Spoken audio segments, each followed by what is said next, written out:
อ้าวพี่น้อยนะตอนนี้ก็ซื้อครบเรียบร้อยเงิน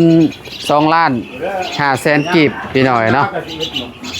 สิมีนกมีแลนมีโง่เนาะแล้วมีเต่าพี่น้อยเนาะไปพร้อมบ่ลูกพร้อมไปปล่อยบ่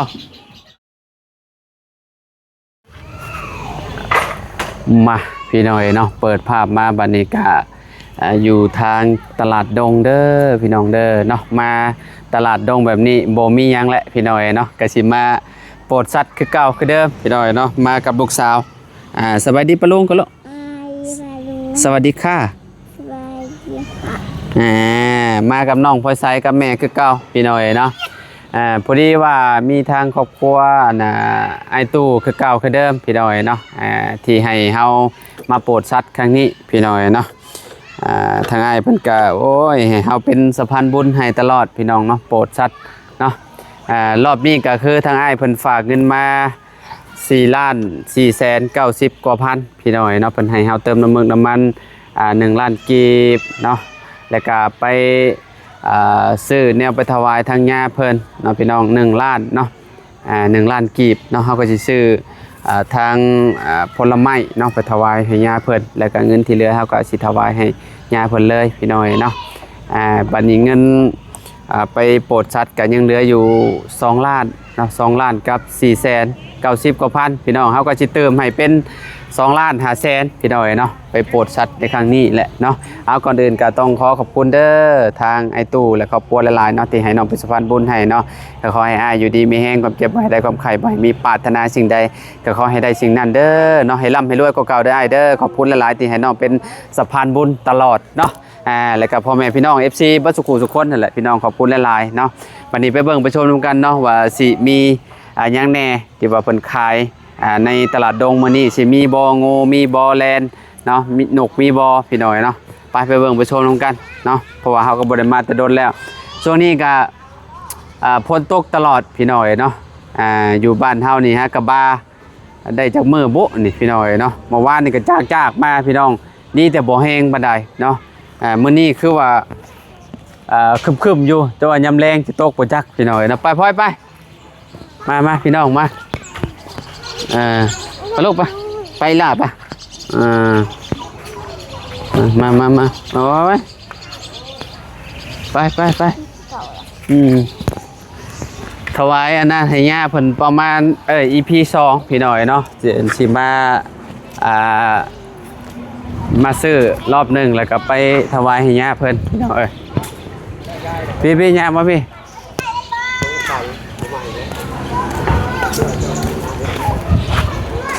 เอาไว้ล่ะไว้หลาน้อย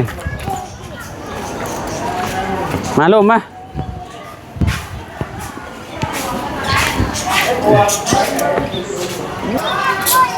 พี่น้อยเนาะแลนตัวนี้โมเมนต์มันอันนั้นนะวะนี่เงาเราบ่จักอันนี้เนาะได้เมื่อวานนี่บ่เขาอยู่ออกไล่พบกันไกลคุกโตบักใหญ่นึงพี่น้อยเนาะเป็นโลบ่ได้เนาะโลปลายหัวจักนี่เนาะโล7โพมีแลนตัวเดียวนี่เนาะมีตัวเดียวนี่พี่น้อยเนาะนี่โตบักใหญ่เลยพี่น้องอันน่ะนกเจ้าจักโตนกเจ้าน่ะ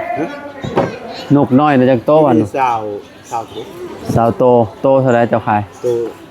15ครับโต15เอาจักโตมดนี่แหละนี่เอาสาวตัวนี้บ่กล้องใหญ่พวกบ่จักอันนี้เนาะน้อยกว่านี้บ่มีบ่กล้องโอ้ใหญ่พวกใหญ่นะพี่น้องนกซาโตมีโตน้อยๆบ่ได้ใหญ่บ่ได้นี่นกพี่น้อยเนาะตัวนี้ใหญ่บ่กล่องเรามันกล่องใหญ่พอเอากล่องพอดีค่ะนั่นแหละพอดีสำนักนะพี่มานี่โอ้งูสิงเสือได้นี่เนาะเท่าไรนี่ฮะ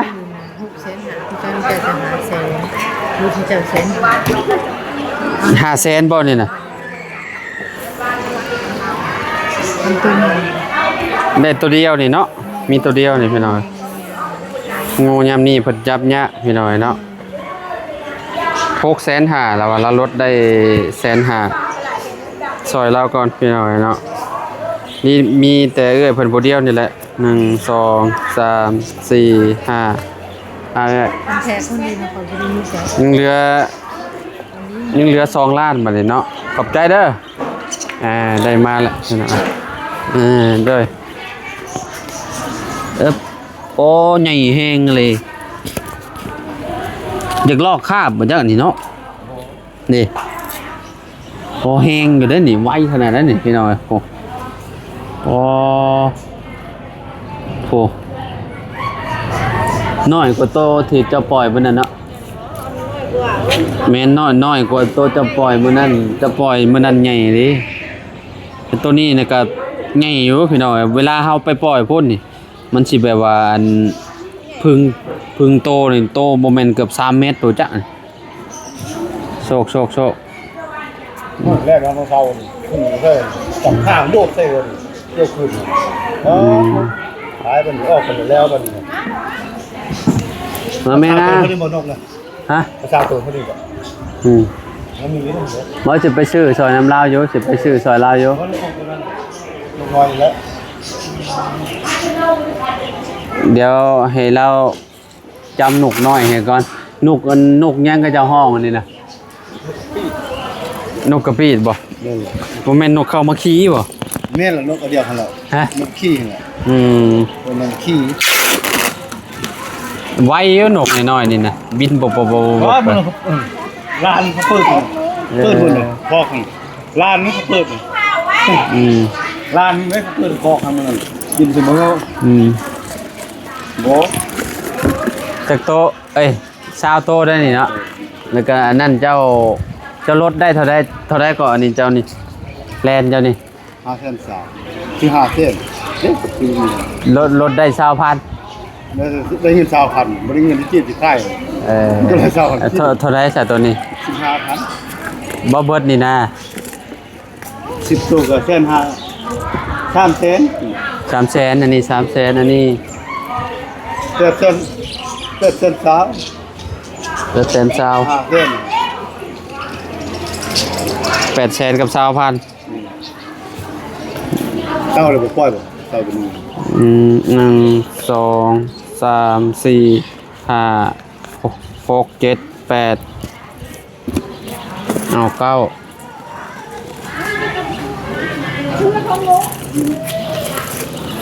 ยังเหลือเงินอยู่ล้านกับ100,000กับเดี๋ยวเราทอนให้ก่อนพี่น้องมันบ่ไปได้ลูกนกนั่นน่ะเฮาไปปล่อยมันบ่ไว้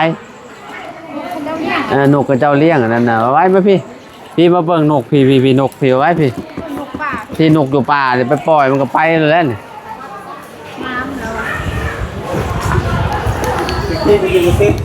นี่คะแนนว่าจะเอาไปเลี้ยงคืออยู่นะนกมันเป็นกระต่ายเป็นอย่างมันเป็นแนวเลี้ยงเด้เฮาปล่อยเลยเฮาบ่ได้เลี้ยงพี่น้อยเนาะนอกจากว่าโตที่เฮาบ่ได้ไปปล่อยเพิ่นแล้วเอาไปเลี้ยงนี่เจ้าเบิ่งโดนน่ะมันยังน่ะ เป็นผู้ชายวะเนี่ย โอ้ไวเลยดิ เป็นผู้ชายแหละเป็นผู้ชายค่ะ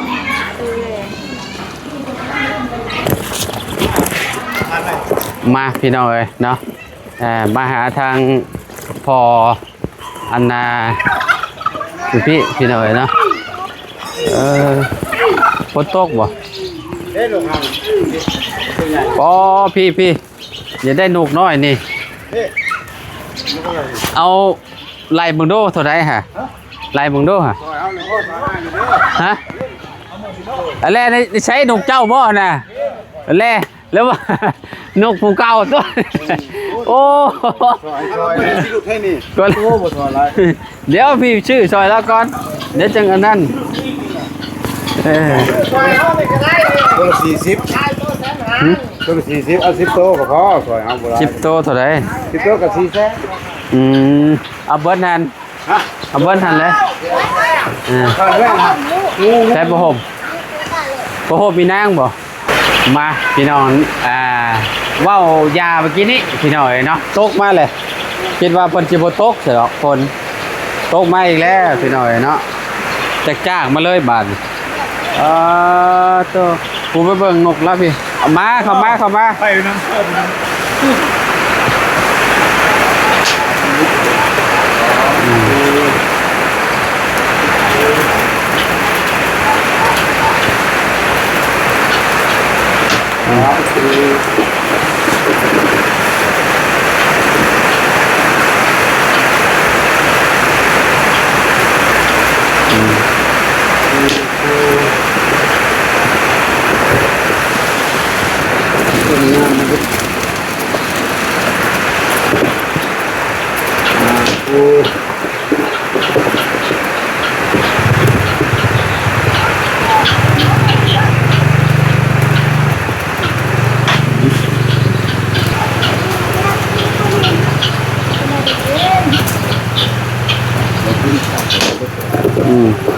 เจ็ดคูเลขแต่คูเก้าคูยังต้องคูเขาเลยบอกที่ไหนปะ เท่าไรบัดนี้ เลขที่คู เป็นเงินเท่าไร เก้าคูเกินคูละ10คู800,000หมู่ห้องมีแต่เก้าคู700,000ฟ้าหมด เท่ว่ะนี่ไง โอเคเอารถ เพราะผมนี้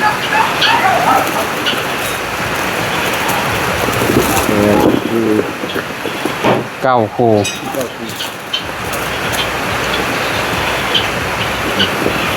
เป็นบ้าเลยเป็นบ้าคือพ่อผลตรงกับหนาไปแล้วแม่ยกคันนี้แหละ 1 2 1 2 3 4 5 6 7 700,000เท่าไร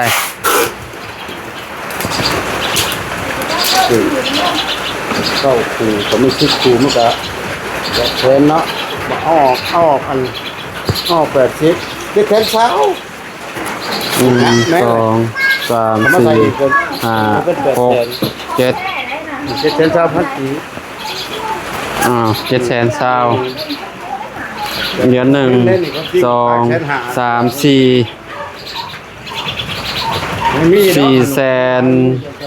เหลือ460,000 บาท ยังนี่นะ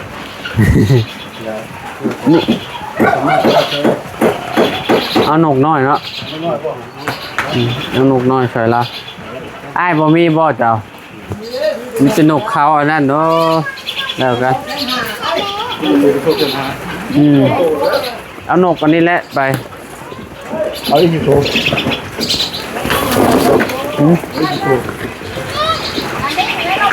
ตัวไหนตัวไหนล่ะ สี่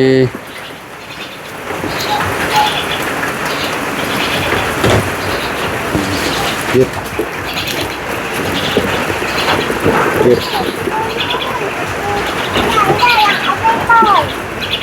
เอาไปเลยจงแชนได้จากโต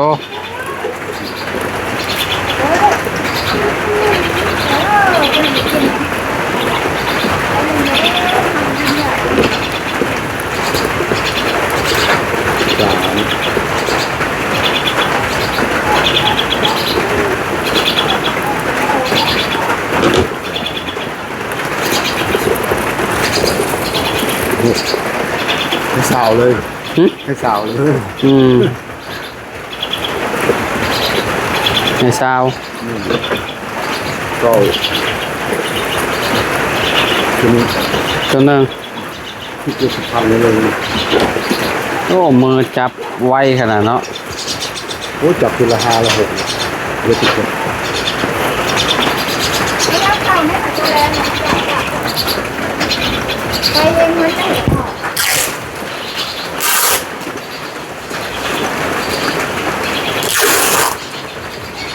ปล่อยนี่แตกโป๊ะบ่เล่นหลาย สาวเลย เ เต่าตัวละ80บ่ มีตัวเดียวนะ ฮะ มีตัวเดียว อีตัวเดียว ห้องอีน่ะก็มีอยู่ นี่บ่ แต่มันสิค่าตัวเขาเลย ไปซื้อน้ำดาวก็ได้ตัวนึงน้ำเจ้าตัวนึงถึงได้ก็ได้เต่าไปน้ำ2ตัวว่าไปผูกก่อนไปถามไอ้บ่อนี่ ไปแล้วไปมา ตัวได้แลนไปเพิ่มตัวหนึ่ง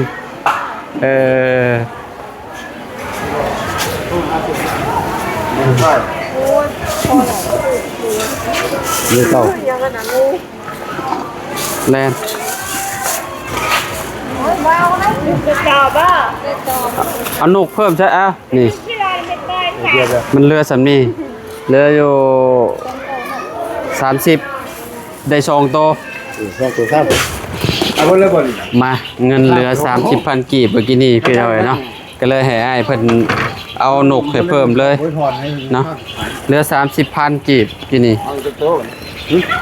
แต่โตละ15ก็ได้อยู่2โต บ่นับเลยนะนี่เอาไปมั้ย 3โตบ่ได้ฮะ 4ตัวนี่ 4โตบ่ บ่นับเลยนะให้ ขอบใจละลายเห็ดบุญนำกันพี่น้อยนะตอนนี้ก็ซื้อครบเรียบร้อยเงิน2 ล้าน5 แสนกีบพี่น้อยเนาะสิมีนกมีแลนมีโง่เนาะแล้วมีเต่าพี่น้อยเนาะไปพร้อมบ่ลูกพร้อมไปปล่อยบ่พร้อมบ่บอกปลาลุงหน่อยไหมบอกปลาลุงหน่อยไหมพร้อมแล้วจ้ะเมื่อไรจะมาปล่อยใหม่อีกปะโอเคพี่น้องเดี๋ยวผมเจอกันใหม่เนาะคลิปนี้ก็